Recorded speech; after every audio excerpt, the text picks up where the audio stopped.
Habíamos visto este ejercicio para aplicar la ecuación de la cantidad de movimiento y habíamos podido determinar la fuerza que ejerce el chorro sobre la placa y a su vez, ¿no es cierto?, por acción y reacción, la fuerza que la placa ejerce sobre el chorro. Muy bien, entonces, a partir de eso, en este ejercicio había unas condiciones particulares. Veremos qué pasa en otra situación que es muy parecida, pero que tiene sus diferencias, sin embargo.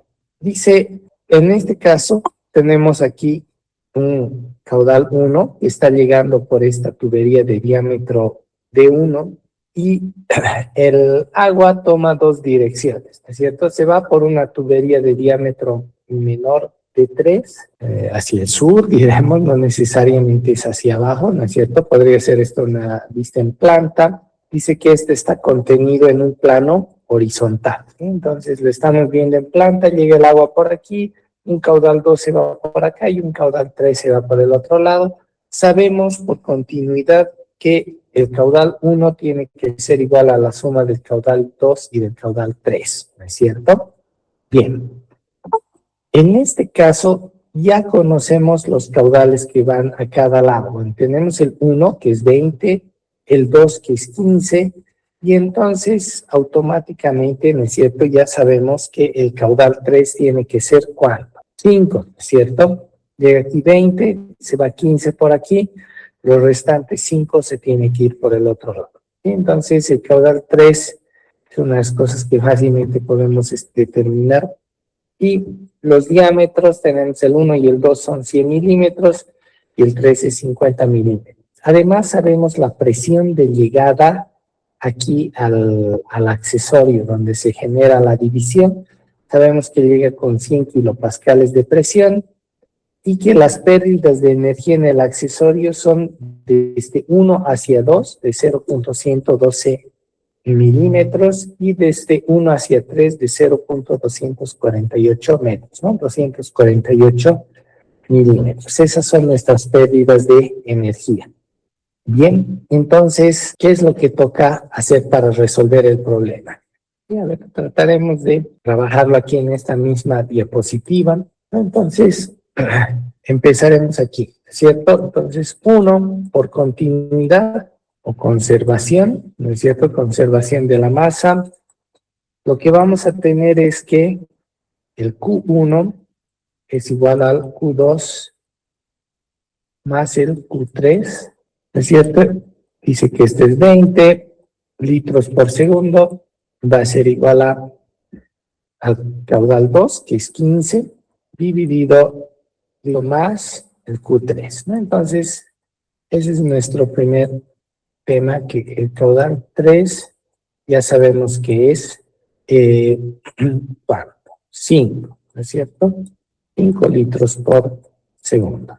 Bien, el siguiente paso es aplicar Bernoulli.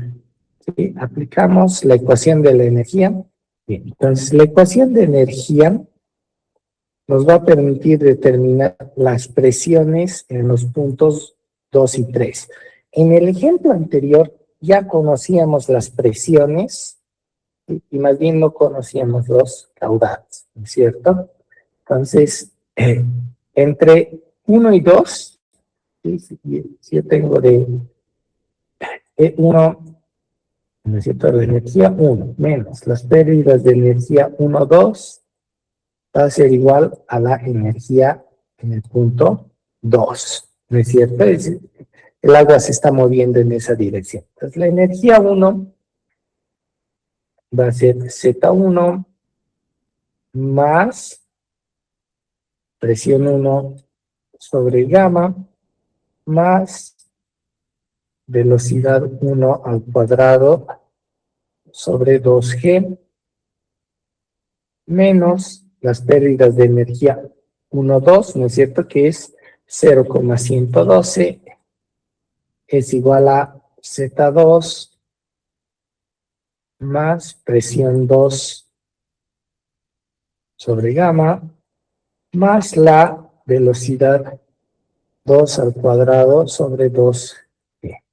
Bien, entonces vamos a hacer un análisis acá, ¿no es cierto? Velocidad al cuadrado sobre 2G, ¿a qué será igual? Va a ser igual, la velocidad la podemos expresar en términos de caudal sobre área, sería caudal al cuadrado, aquí el 2G sigue, y el área al cuadrado. El área es el área de la circunferencia, pi cuadrado por el diámetro a la cuarta, sería, ¿no es cierto?, dividido entre 16, el 16 vendría acá, ¿sí? Porque el área está elevada también al cuadrado. Entonces aquí lo simplificamos, nos queda 8, entonces este término de velocidad al cuadrado sobre 2G lo podemos expresar en función del caudal como 8 veces el caudal al cuadrado dividido entre gravedad y cuadrado y el diámetro de la tubería a la cuarta. Y esta expresión es válida para conductos circulares, para tuberías.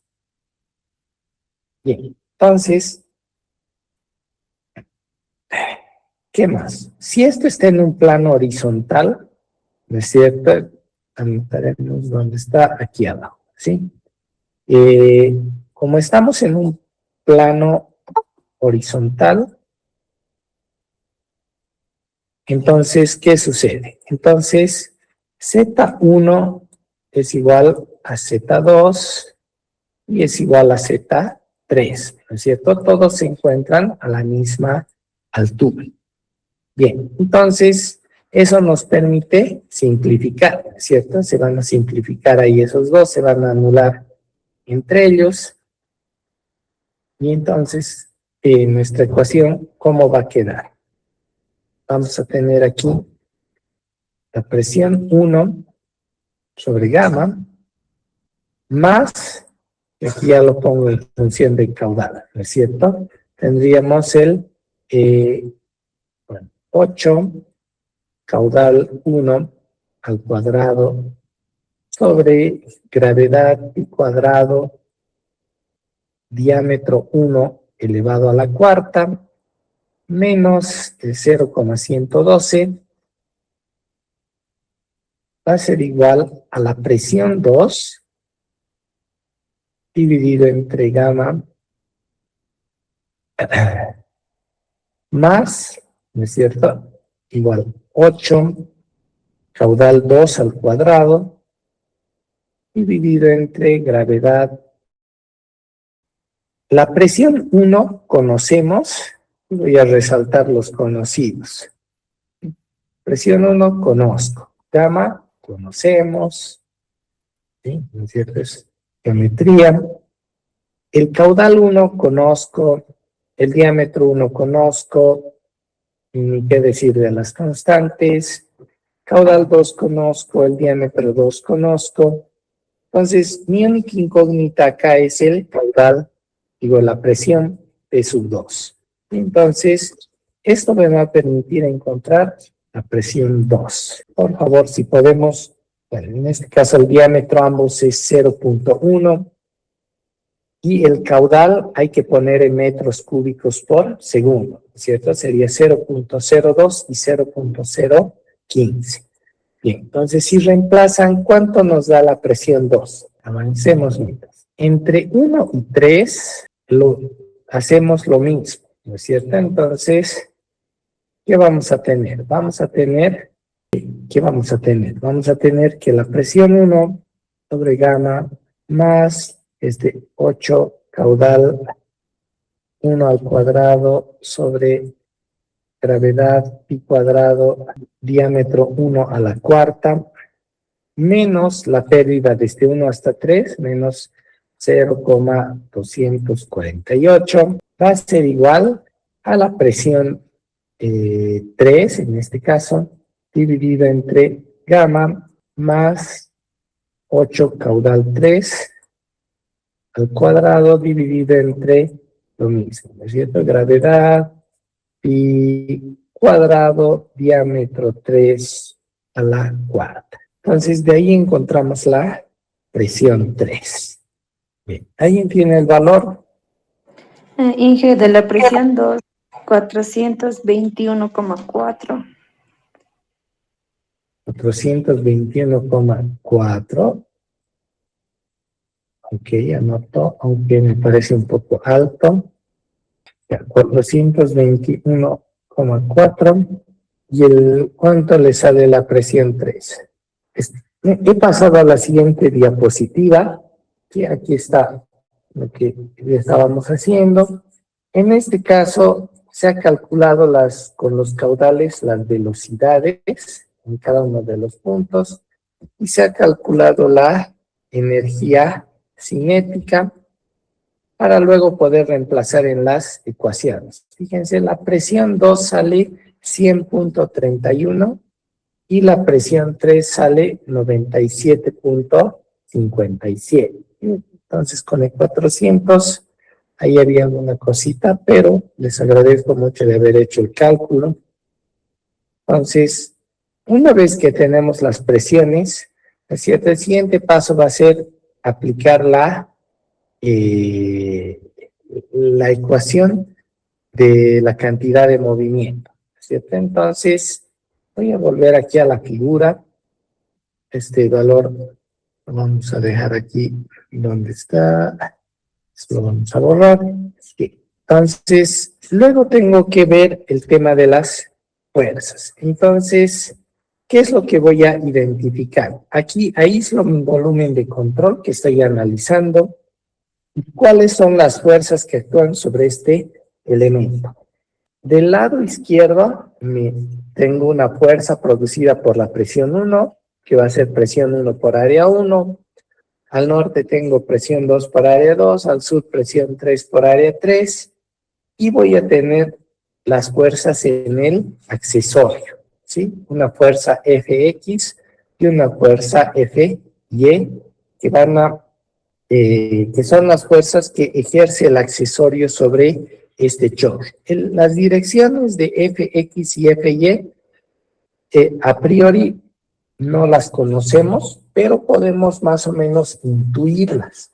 ¿Sí? Por ejemplo, como tiene que estar en equilibrio el accesorio, el Fx tendrá que estar contrario a este para balancear. En cambio del Fy, como tenemos dos fuerzas acá, una a cada lado, pues no sabemos exactamente a qué dirección va a ir, ¿sí? Además que entran otras cosas en juego en la ecuación que recién vamos a tomar en cuenta. Entonces, si nos sale con signo negativo, significa que era en dirección contraria y listo. Entonces, podemos aplicar nuestra ecuación de la cantidad de movimiento, ¿no es cierto? Sumatoria de fuerzas es igual a la sumatoria de densidad caudal beta por la velocidad, donde beta vamos a tomar 1. Entonces, para el eje X, ¿qué fuerzas tenemos? Tenemos la fuerza debida a la presión 1 por área 1, menos la fuerza X, ¿sí? Y en tema de flujo, solo tenemos el flujo que ingresa al volumen de control por el lado izquierdo. Entonces, vamos a tener densidad por caudal 1 por velocidad 1, el beta estamos tomando 1, y como está ingresando al volumen de control, se afecta con un signo negativo. Originalmente es positivo porque el caudal, la velocidad, tiene un signo positivo de acuerdo a la convención de los ejes. Entonces aquí reemplazamos todo, la densidad 1000, ¿no es cierto? El caudal 0,02, la velocidad que ya teníamos, y aquí estamos convirtiendo newtons a este valor, ¿no es cierto? Esto nos va a dar todo en newtons. Pero aquí ya tenemos la presión en kilopascales y el Fx, bueno, queramos a determinarlo en kilonewtons también. Entonces, si este término de la izquierda que esté en newtons, lo voy a volver en kilonewtons con el factor de conversión de 1/1000. Entonces, de acá obtenemos que Fx es 0,8363 kilonewtons. ¿Qué más? Aplicando la ecuación de la cantidad de movimiento en Y, ¿qué es lo que voy a tener? Tengo la presión 3 por el área 3 más el Fy, menos la presión 2 por el área 2 es en la sumatoria de fuerza, ¿no es cierto? Este entra positivo, el FI entra positivo y la fuerza de la presión 2 entra con negativo, ¿sí? Ahí lo tenemos. Y eso es igual, ¿no es cierto? Y aquí tenemos la sumatoria de las fuerzas debidas a los flujos. Entonces, o la cantidad de movimiento que se produce, ¿no? Entonces tenemos la densidad, está factorizada, caudal 2 por velocidad 2, está saliendo, es positivo, y como sale del volumen de control, se multiplica por más 1, se mantiene eso sí.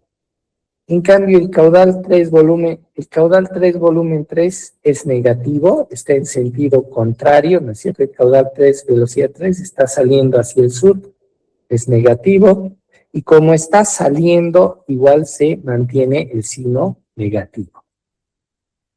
Entonces reemplazamos en el lado izquierdo, en el lado derecho, y nuestra única incógnita es FY, y nos sale 600 kilonewtons positivo, así es que la dirección que hemos adoptado es correcta, entonces es positivo. Esa es la fuerza que ejerce el accesorio sobre el flujo. Bien, entonces, de esa manera, ¿no es cierto? Vamos a resolver. Y pueden ver, digamos, un poco las diferencias con el problema anterior, donde se conocían las presiones y más bien no se conocía todos los caudales. En este caso, se conocía todos los caudales y solo se conocía la presión de llegada. Bueno, entonces esa es la aplicación de la ecuación de cantidad de movimiento. Y vamos a hablar ahora un poquito de la energía, ¿no es cierto? De la ecuación de energía, de la energía del agua. Y vemos que esta energía, que hemos dicho que está expresada por unidad de peso, que tiene como unidades de longitud. Entonces, básicamente, cada uno de los términos que compone la energía representan una distancia, ¿sí? Una distancia, una altura, lo vamos a decir así, ¿no es cierto? Z, naturalmente, es la altura física del punto. Presión sobre gamma es la altura piezométrica o altura de presión. Y la energía cinética, que es la energía de velocidad, ¿sí? O la altura de velocidad. Entonces, si nosotros dibujamos ahí un tubo de flujo, ¿sí? Un flujo unidimensional, en el punto 1 tenemos esa altura Z1, tenemos la presión 1 sobre gamma y tenemos la energía cinética alfa velocidad 1 al cuadrado sobre 2G, ¿no? Y en el punto 2 tenemos lo mismo, sus tres componentes. Entonces, digamos, conectando entre los puntos 1 y 2, ¿no es cierto?, tenemos pues la trayectoria del movimiento, ¿no es cierto?, la altura del flujo. Luego, conectando las alturas piezométricas, tenemos la línea piezométrica, ¿sí? Entonces, si ponemos aquí un tubo, si perforamos esta tubería y colocamos un elemento vertical, el agua va a subir hasta la altura de la línea piezométrica, ¿no? Y finalmente, uniendo los puntos de energía total, tenemos la línea de energía. Y siempre vamos a tener que en la dirección del movimiento la energía va a disminuir debido a las pérdidas de energía por fricción. Bien, ¿tienen alguna pregunta sobre eso? Bueno, entonces si nosotros en cada punto conocemos todos los componentes de la energía, pues podemos dibujar esta línea de energía y esa línea piezométrica. Bien. Hablaremos también de lo que es la energía añadida y la potencia de bombeo. ¿Sí? Cuando tenemos una bomba de agua o una bomba para bombear algún fluido, ya sea que sea agua, aceite, aire, ¿no es cierto?, oxígeno, etcétera, esta bomba añade una cierta energía H sub A al flujo con la finalidad de llevarlo a un punto más alto. Entonces, la ecuación de la energía va a aumentar un elemento que es esta energía añadida, ¿no? Pues la energía en el punto 1 más la energía añadida por la bomba menos las pérdidas de energía nos va a dar la energía en el punto 2. Y la potencia de la bomba entonces se puede calcular como el peso específico del líquido por el caudal, por la energía añadida, entre la eficiencia de la bomba. Y que para una primera estimación se puede tomar igual a 0,5 a 0,6. Bien, además muchas veces en tema de potencia se utiliza las unidades de HP. Entonces podemos convertir esta potencia que nos va a dar en kilowatts a HPs utilizando esta relación de que un HP es igual a 745.7 watts. Bien, pero ¿cómo se elige una bomba en realidad? ¿Sí? No es que calculamos la potencia, sino que las curvas, las bombas tienen unas curvas de caudal versus energía añadida. Entonces tenemos unas curvas de caudal versus altura añadida que nos van a permitir elegir la bomba más adecuada, ¿sí? Entonces, por ejemplo, nos piden elegir una bomba centrífuga para añadir 30 metros de energía, esa va a ser nuestra energía añadida, a un caudal de agua limpia de 200 litros por minuto. ¿Qué es lo que tenemos que hacer? ¿Sí? Acá entramos, ¿no es cierto?, cuando estas son las curvas de energía añadida con respecto al caudal para un cierto grupo de equipos de bombeo. ¿Sí? Esa es una familia de bombas que lo llama CMB, ¿sí?, que tienen ciertas características, y el fabricante de estas bombas es una empresa italiana que se llama EVAD. ¿Sí? Entonces, en esta familia de bombas ellos tienen 5 bombas, no, 6, 7, ¿sí? Cada curva representa una bomba. Entonces tenemos la CMB 075, 1, 150, 2, 3, 4 y 5, 50, donde 5.5, si mal no recuerdo, es la potencia en kilowatts. Voy a ir a hacer trampa, aquí está, efectivamente, es la potencia aproximada en kilowatts, ¿sí? Y entonces la potencia en caballos de vapor, el valor numérico que está ahí. Y entonces tienen esta familia de bombas donde tienen las bombas más chiquita, más grande, y la más grande es de 5.5 caballos y la más pequeña es de 0.75 caballos. Entonces, lo que tenemos que hacer es entrar a esta curva, a esta gráfica, con el caudal, ¿sí? Nuestro caudal es de 200 litros por minuto, ese es el caudal que queremos bombear, y la energía que necesitamos añadir es de 30 metros. Entonces, entramos con esto y encontramos este punto acá, y tenemos que elegir entonces una bomba que nos permita hacer bombear ese caudal con esa energía añadida.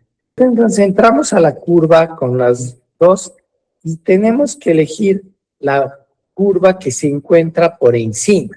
En este caso la curva de la bomba CMB3. ¿Por qué la que está encima y por qué no la que está debajo? La que está debajo, si yo quiero bombear este caudal de 200 litros por minuto, solo me va a permitir elevar una altura de 28 metros. Si yo subo a la curva y lo intersecto, me va a permitir elevar a 28 metros. ¿No es cierto? Si bombeo hasta una altura de 30 metros, pues el caudal máximo que voy a poder bombear hasta esa altura va a ser más o menos 130 litros por minuto y no los 200 litros por minuto que yo necesito. ¿Sí? Entonces, si me voy a la curva 3, yo voy a poder bombear estos 200 litros hasta una altura mayor, más o menos 33, ¿sí?, metros, pero o hasta una altura de 30 metros yo voy a poder bombear inclusive un caudal mayor de más o menos unos 255 litros por minuto. Entonces esa sí me cumple. Al final le pongo unas válvulas, ¿no es cierto? Y con eso aumento la pérdida de energía y lo calibro para que me cumpla esto, ¿sí? Entonces lo que voy a hacer es, aunque voy a tener una energía añadida mayor por el tema de las pérdidas. Bien, entonces así es como se elige una bomba. Entonces cuando ustedes tengan algún proyecto de agua potable, tienen que calcular qué caudal necesitan, qué energía añadida necesitan, y se pueden ir entonces donde el fabricante, ¿no es cierto?, para poder pedir los catálogos y poder entonces elegir una bomba. Entonces, donde el fabricante no diremos, más bien tendrían que ir a la tienda de bombas y ellos les van a pasar los catálogos de las bombas que ellos tienen y de ahí van a tener que elegir y decir, quiero esta, y ellos les van a vender entonces esa bomba. Bien, esta bomba, luego igual aquí están las características de esa bomba. Esa bomba que estamos eligiendo, la CMB3, solo viene en sistema trifásico, ¿sí? Así que necesitamos energía eléctrica trifásica.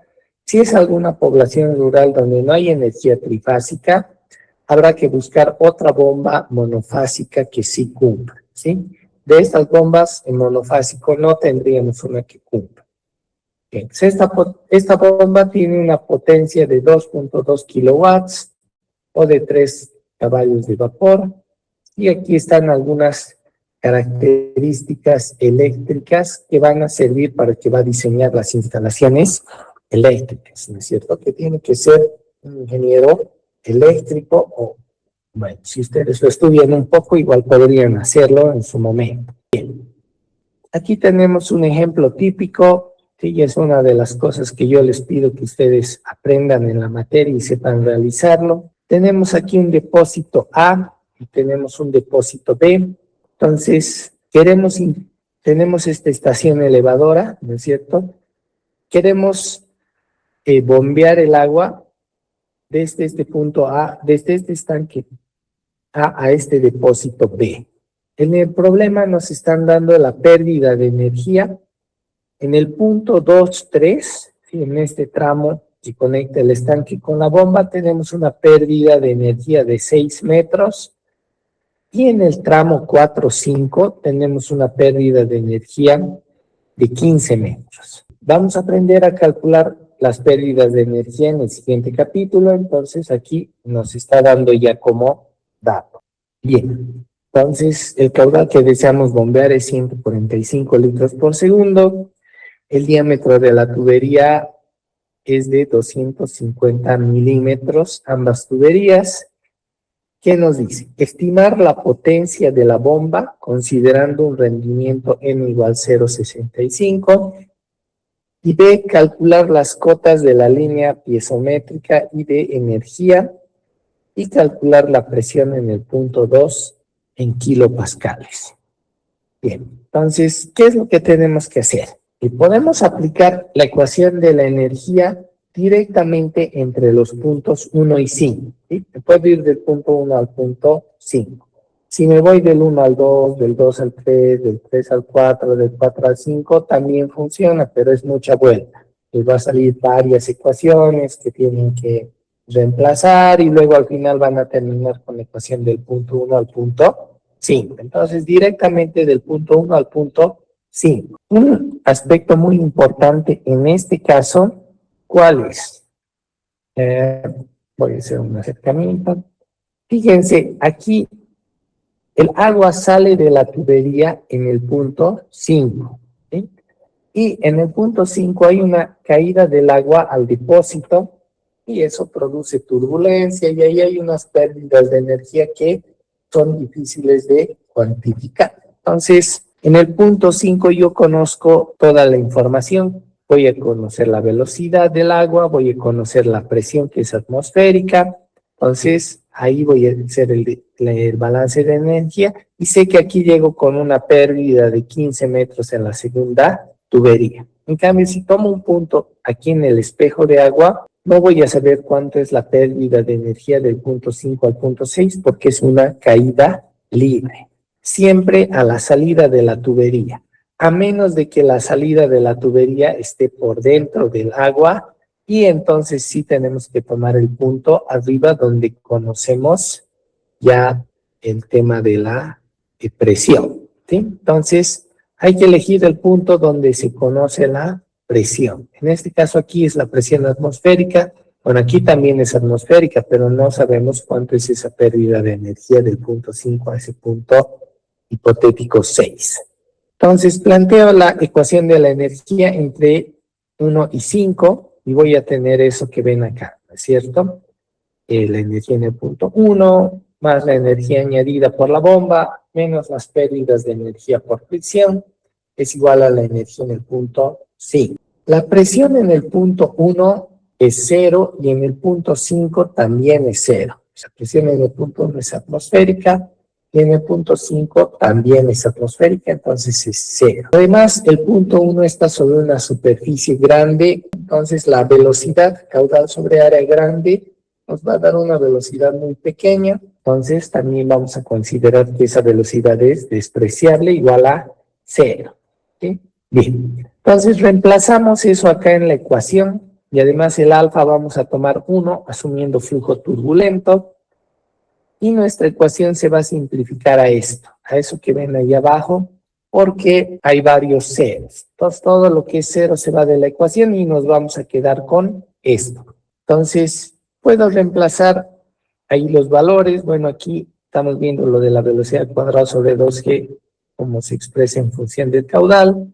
Entonces, la velocidad en 5 la estamos expresando en función del caudal, con el diámetro 5, y reemplazamos los valores. La z del punto 1, z del punto 5, las pérdidas por fricción, 6 en la primera tubería, 15 en la segunda tubería, y los datos de salida, ¿cierto? En el punto 5, el caudal y el diámetro para tener velocidad al cuadrado sobre 2g. Y nuestra única incógnita es la energía añadida. Nos sale que la energía añadida es de 151.445 metros. Entonces, si vemos, el punto 5 tiene una cota de 3.950, el punto 1 de 3.820. La diferencia entre los dos, ¿cuánto es? 950 menos 820 es 130 metros. Pero la energía que tenemos que añadir a la bomba es más de 130 metros, es 145 punto algo, debido a que tenemos pérdidas en el camino, que esas pérdidas más las tenemos que poder cubrir. ¿Sí? Entonces nos sale 151.445.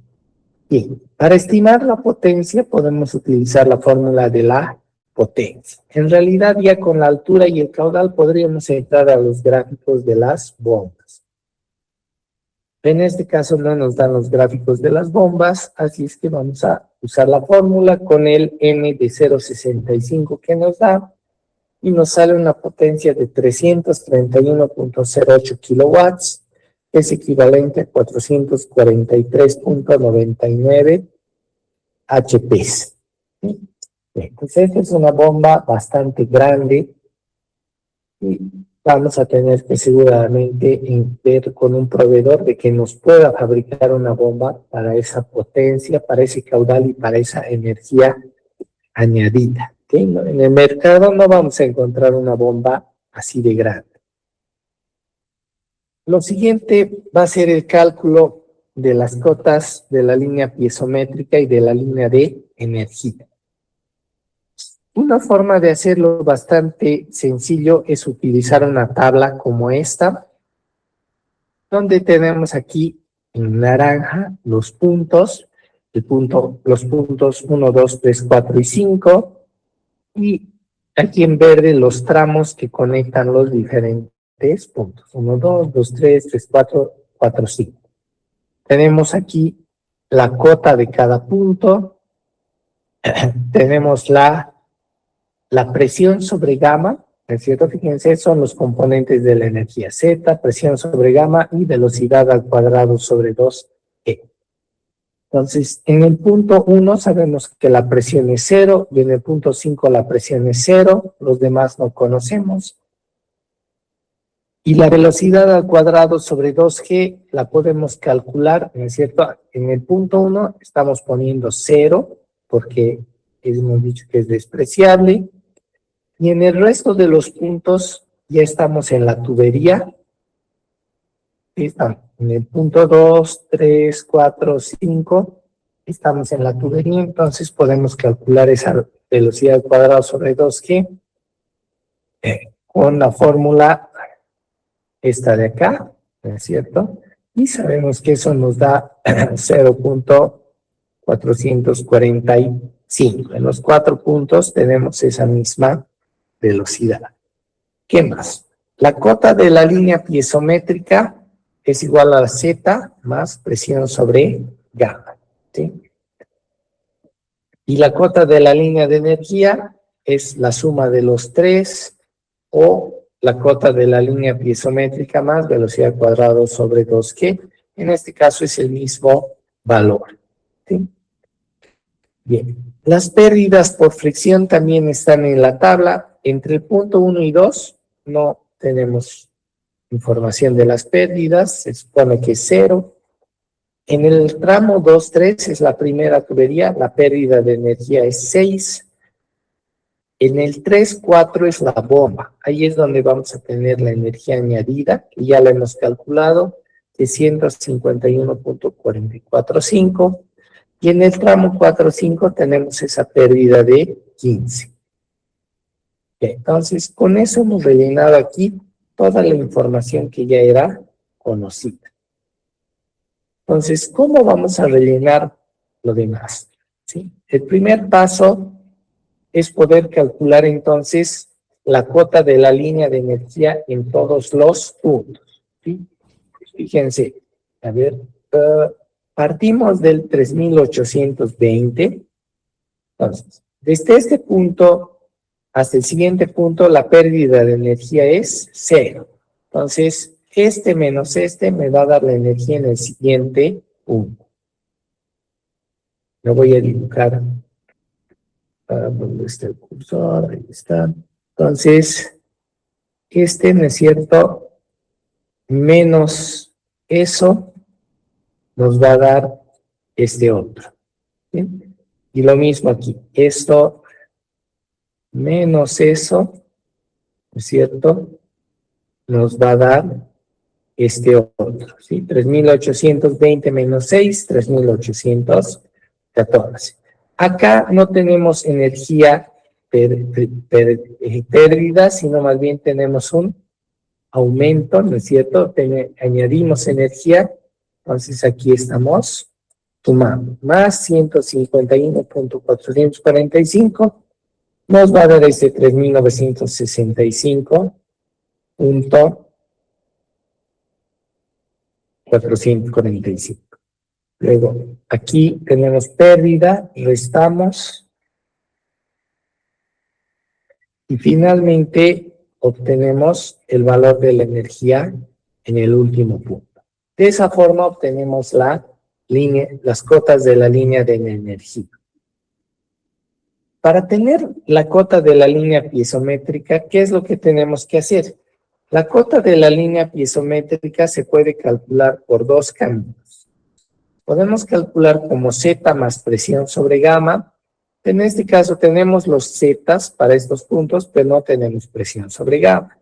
Pero también podemos calcular como la energía total menos la energía cinética. Como sí conocemos la energía cinética en todos, entonces simplemente es este menos este nos va a dar la cota de la línea piezométrica. En toditos hacemos el mismo procedimiento, ¿no? Entonces, agarramos aquí este menos S nos va a dar S. Y así sucesivamente para todos los demás. Entonces, de esa forma encontramos nuestra cota de la línea piezométrica en todos los puntos. Y el siguiente paso, ¿cuál es? Es llenar la presión, ¿no es cierto? La altura de presión, que es presión sobre gamma, para cada punto. Entonces, ¿cómo hacemos? Como ya conocemos la cota de la línea piezométrica, si le restamos el Z, que siempre es conocido, vamos a tener presión sobre gamma. Ahí tenemos presión sobre gamma en todos los puntos. En este caso, lo que estoy haciendo es este menos esto, ¿sí? Me va a dar esto. Sí, entonces ahí tenemos las alturas de presión. Bien. Entonces, por último, el problema nos pedía calcular la presión en el punto 2 en kilopascales. Como tenemos aquí en el punto 2 presión sobre gamma, que es igual a 4.555, simplemente de ahí despejamos, ¿no es cierto? Gamma pasa a multiplicar, gamma por 4.555 nos va a dar la presión en kilopascales. Bueno, aquí va el dibujo. Fíjense, para cada punto tenemos que dibujar una línea vertical, ¿no es cierto?, de referencia. ¿Sí? Y sobre cada línea marcamos la altura de la cota de la línea de energía y la cota de la línea piezométrica. ¿Sí? Marcamos los valores que hemos obtenido en la tabla y luego unimos los puntos y vamos a dibujar nuestra línea de energía y nuestra línea piezométrica. Podemos ver que la línea de energía baja, excepto donde tenemos la bomba, que la bomba nos aumenta la energía. Estas líneas acá son paralelas, la cota de la línea de energía y la cota de la línea piezométrica, porque la velocidad en esta tubería 2-3 es constante, porque el diámetro es constante, entonces estas dos líneas van a ser paralelas entre sí, y lo mismo acá. Estas dos líneas van a ser paralelas entre sí, porque la velocidad en la tubería es constante. Fíjense, la línea piezométrica termina en el punto 5 y la línea de energía termina del punto 5 un poquito más arriba. 0.445 más arriba. Entonces, cuando ustedes hagan un proyecto de agua potable, uno de los requerimientos es que en un plano presenten las cotas de la línea de energía y las cotas de la línea piezométrica. Bien. ¿No? Y ahí tenemos el cálculo de la presión en el punto 2. Sabemos que presión 2 sobre gamma es 4.555. Despejamos, gamma es 9,8 y determinamos la presión en el punto 2. En este caso es 44.64 kilopascales. Bien, entonces podemos tener, hay diferentes ejercicios. Por ejemplo, acá tenemos un tanque de agua. Ahí tenemos un punto 1 que representa el nivel mínimo en el tanque. Este se llama tanque cisterna. Y de ahí tenemos el tipador de la bomba. Y tenemos ahí la tubería de succión hasta el punto 3. Tenemos ahí la bomba, el punto 4. Y este envía a la parte de arriba donde tenemos el tanque de almacenamiento o tanque elevado. De la misma forma, se les pide calcular la potencia de la bomba y dibujar la línea de energía y línea piezométrica. Aquí el dibujo es un poquito caprichoso, digamos, cómo está dibujado. En general habrá que dibujarlo todo hacia adelante, este punto 5 igual habrá que dibujarlo más adelante, ¿no es cierto? Para que sea como un perfil longitudinal y podamos dibujar ahí las diferentes líneas. El caudal que queremos bombear es 2.5 litros por segundo, el diámetro de la tubería es 1,5 pulgadas y ahí tienen las pérdidas de energía, 1 metro y 7 metros en las tuberías y aquí tienen las cotas, el Z de este lugar es 0, aquí tenemos el -3, etcétera. ¿Sí? Entonces, y creo que con eso se nos acaba este tema. Entonces, para la evaluación de esta parte tenemos el tema de cinemática de fluidos y tenemos el tema de dinámica de fluidos. ¿Sí? Entonces, de ahí va a salir el examen. ¿Alguna pregunta sobre esto? Ninguna. Muy bien. Entonces, tengan un lindo día. Hasta luego.